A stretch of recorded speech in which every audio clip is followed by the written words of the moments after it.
Hi, everyone, and welcome to English for You. My name is Joe. And I'm Mike. Today, we're talking about an article that's called Shutting Down a Factory. Now, this deals with people getting laid off. A lot of places around the world, factory workers are losing their jobs, either because the factories are shutting down and then moving somewhere else, right? Where perhaps it is cheaper for the company to hire people. This does happen. This happens a lot. Like, for example, in the United States, a lot of the factory jobs went to Mexico. Right, or in Taiwan, they went to China. That's right, because the companies could save money. Yeah. They didn't have to pay people as much in those places. That's what companies do. So a lot of people wound up out of work, unfortunately, just because the companies were looking out for their bottom line, which means their profits, the amount of money that they can make. Absolutely. And more people are losing their jobs to robots. That's right. Automation as well is something. Robots are now doing jobs that people used to do, and that is causing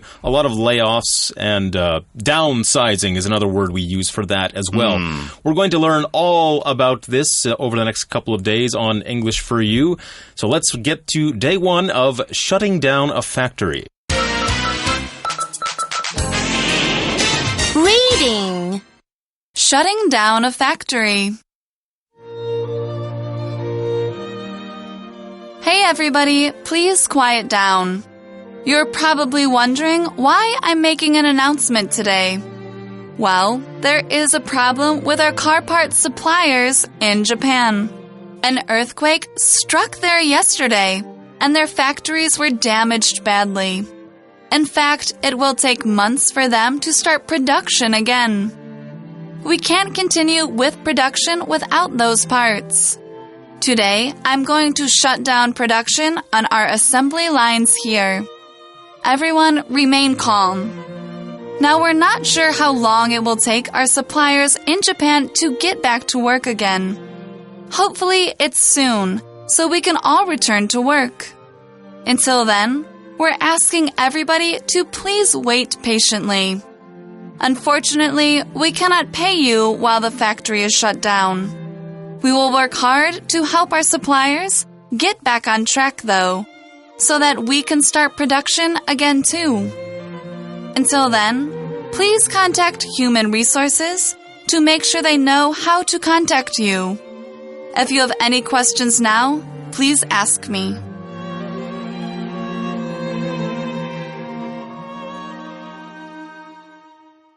All right, the first line of our article today says, "Hey, everybody, please quiet down." Okay, so this is somebody speaking, obviously. It sounds like an announcement is about to be made. To quiet down just means to be quiet. If you walk into a room and you want to say something and everybody's making a lot of noise, this is a polite way to say it. You'd say, please quiet down. Please stop talking. Please stop making so much noise. As I said, this is a polite way. You wouldn't walk into a room and say, hey, everybody, shut up. Well, you could. You could, but then people might look at you funny, or they might not like you very much. They might think you're having a very bad day. So this is a kind of a formal way or a polite way to ask people to stop making noise. All right. Why does he want the people to quiet down? Well, the boss starts to explain. You're probably wondering why I'm making an announcement today. And of course, everyone is wondering. They want to know, why is the boss making a big speech? It's just, a normal Tuesday morning or something. Well, he continues, there is a problem with our car parts suppliers in Japan. Okay. So here's the main issue. There's a problem for the company. The problem is their car parts suppliers in Japan. So we know this is a factory where they're making things. Many factories will get smaller parts from other factories. So it's this big chain. Someone will make the little parts for the car, and then another company will put all those parts together and sell the cars. And that's what a car parts supplier would do. They would make the little parts that go in to the car. And a supplier, well, is basically someone who supplies things. Of course, you could talk about your supermarket being your local supplier of fruit and vegetables or something like that. But generally, we use it in a business way. A restaurant might have a supplier of fruit and vegetables that isn't a supermarket. They have a contract, and every day they're supposed to deliver, 20 kilograms of potatoes or something like that. That's their supplier. It's the other company that this company does business with in order to produce what they need. And when you have a situation such as this where you have different parts being made at different factories and then coming together in another factory, sometimes we call that a supply chain. That's right, It's just all the different parts being made in different places and then eventually coming together in another factory where they are put together. Exactly. Let's find out why there is this problem with the car parts supplier in Japan. The speaker goes on to say, an earthquake struck there yesterday and their factories were damaged badly. Yes, of course, Japan is in a part of the world, the same part of the world as Taiwan, where earthquakes, as we know, are very frequent.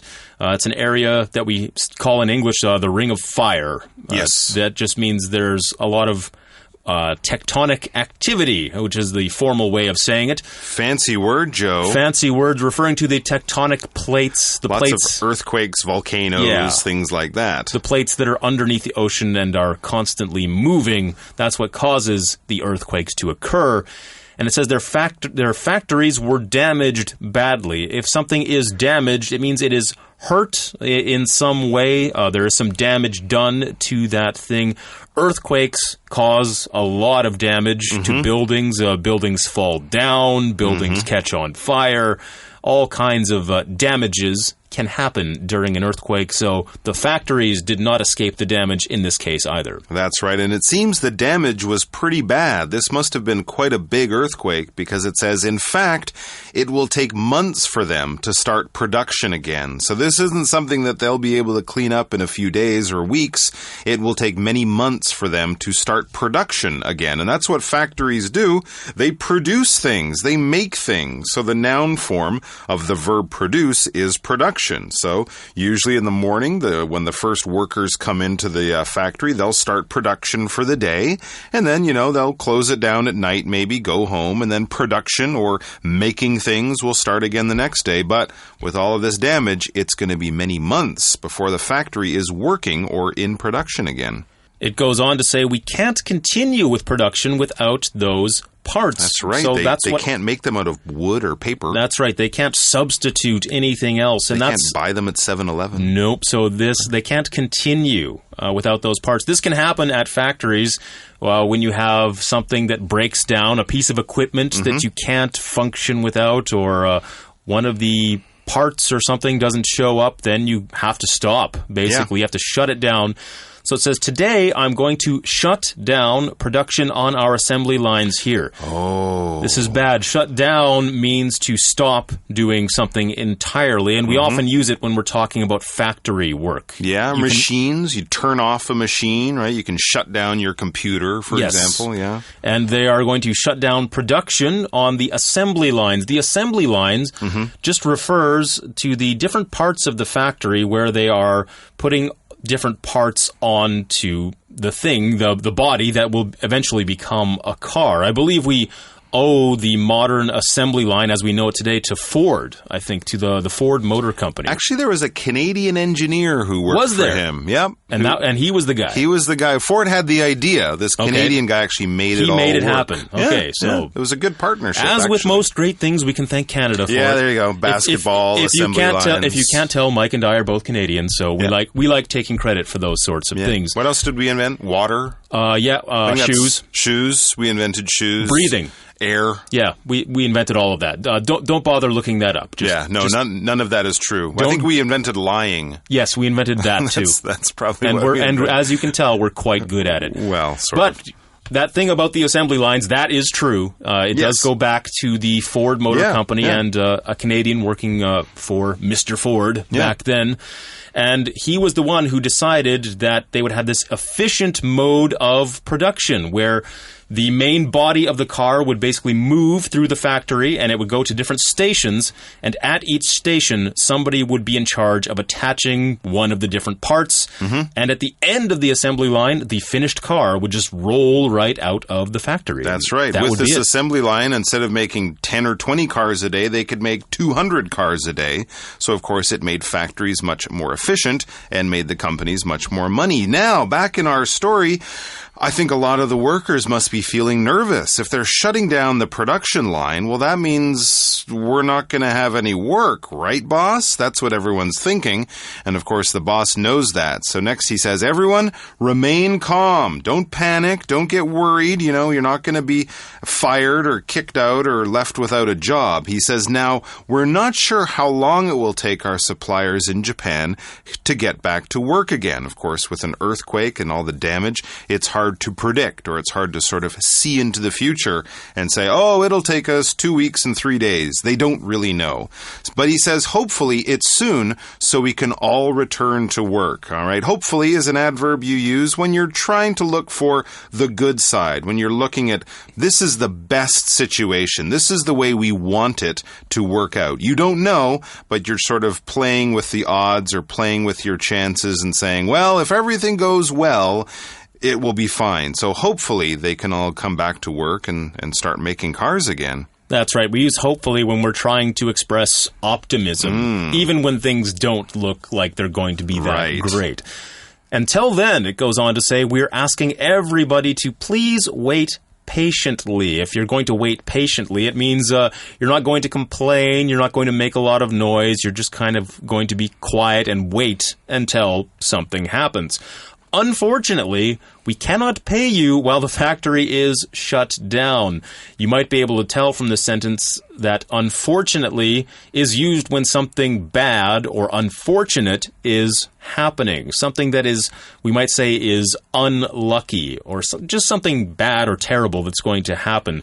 And that unfortunate thing is that we cannot pay you while the factory is shut down. Yes, often when factories are shut down, the workers who are not doing anything will not receive any pay. It just depends on the rules that are associated with that factory or how the workers' union works. Sometimes they can get paid from the union while they're not working, so they're not starving, so they can still feed their families.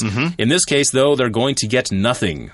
Wow, that's tough. I mean, if you got kids and you got bills to pay and all that stuff, that's going to be very difficult. The boss continues and says, we will work hard to help our suppliers get back on track, though, so that we can start production again, too. So again, he's sort of looking at the hopeful situation, looking at the best way that this can all work out. The company, his company, the boss's company, will work with the suppliers to get back on track.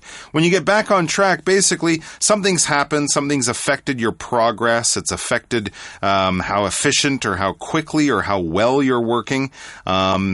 Maybe you've gotten tired, maybe you've faced some kind of difficulty, some challenges, some machines have broken down, and things have stopped, things have gotten sort of confused and a little bit mixed up and messed up, and you want to get back to the way it was, back to working efficiently, back to working well, back on track, as if it's a train that's been knocked off the tracks. A train off the tracks can't go anywhere, so once you get that train back on track, it should be fine and things should work again the way they should normally. It's our shortcut for you, so let's find out more about it. Shortcut for you. Welcome back to AMC Radio. I'm going to play another song now. Wait, where's that song? No, not that song. We just played that song. I can't find the right song. You keep looking quietly, and I'll try to get the show back on track. Which track do we play next? Oh, I'm lost. Keep it together. If something is back on track, it's following the correct schedule again, after it went off the schedule for some reason. Okay, great. Back on track means 回到正轨，恢复常态。 So while Vina's searching for the right song or track, I'll give you some news. The Taipei mayor says the plans to take the MRT to the airport are back on track after a delay. Okay, I've found the track. Then let's get back on track and play some music. What's this next song? It's The Bad Touch by Bloodhound Gang. That was our shortcut for you, all about the phrase back on track, getting things running smoothly again. They're not exactly sure when this is going to happen. So the final line says, until then, please contact human resources to make sure they know how to contact you. Human resources is one of the departments in pretty much every company that has ever existed. They are the people that are in charge of hiring or firing or just taking care of all the employees or all the workers of a company. We often abbreviate this simply to HR. So if you hear somebody talking about the HR department, you know that's the one they are talking about, the one that is in charge of the employees. And in this case, they need to contact human resources to make sure they know how to contact you. So if the factory gets back on track and everything is running again, HR will then contact the employees or the workers and say, hey, everybody come back to work. Everything's fine now. We can get things rolling again.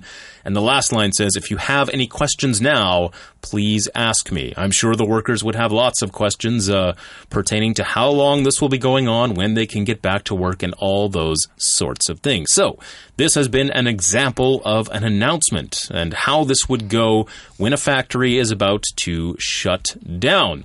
That almost brings us to the end of the program today. Before we leave you, though, let's have our For You chat. For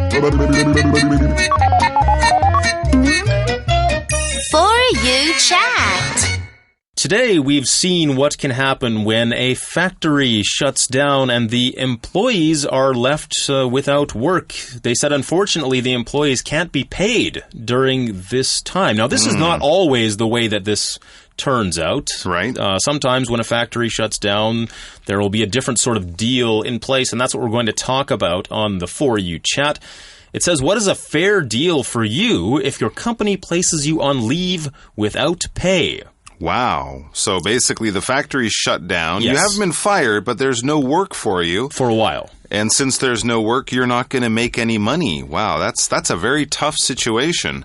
Well, I guess, first of all, you'd want to make sure that, well, if the factory does open, when it does open again in the future, you will have your job back. Yes, they won't just hire other people in your place. And pay them less money. Perhaps. So that, of course, would be one of the first things you'd want to check on. And then maybe you could find a way to get a small amount of money from the company just to pay for, your basic needs. Yes, a percentage, perhaps. Yeah, something like that would definitely be helpful. And possibly you might be able to, come to a deal that when you get your job back, you can pay back some of that money slowly over time, because it's not really always the company's fault that you don't have your job, but you don't want to starve either. So, that's right. This is always a tough situation. Yeah, it is a very tough situation. That's why we have these, unions and things like that support the workers and allow them to have a little bit more power when dealing with the bosses who usually have the money and have the ability to fire you. Well, the workers' unions can help protect them when things like this happen. All right, we're going to continue learning about this situation on our next program. We're out of time today, though. So until the next time, for English for You, I'm Joe. I'm Mike. Goodbye. Shutting down a factory. Hey everybody, please quiet down. You're probably wondering why I'm making an announcement today. Well, there is a problem with our car parts suppliers in Japan. An earthquake struck there yesterday, and their factories were damaged badly. In fact, it will take months for them to start production again. We can't continue with production without those parts. Today, I'm going to shut down production on our assembly lines here. Everyone remain calm. Now, we're not sure how long it will take our suppliers in Japan to get back to work again. Hopefully, it's soon, so we can all return to work. Until then, we're asking everybody to please wait patiently.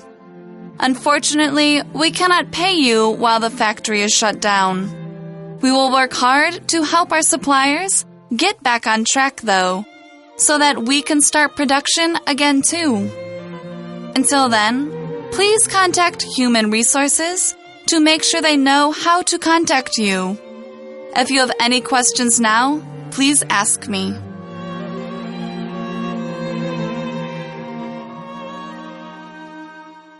Vocabulary review. Supplier.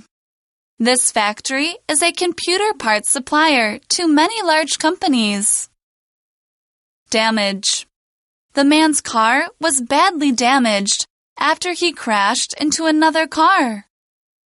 Production. We can start production on our new smartphone soon and hope it will make a good profit. Hopefully. There are many dark clouds in the sky, but hopefully they'll go away soon. Unfortunately. Most people were not hurt in the bus accident. Unfortunately, a few people went to the hospital.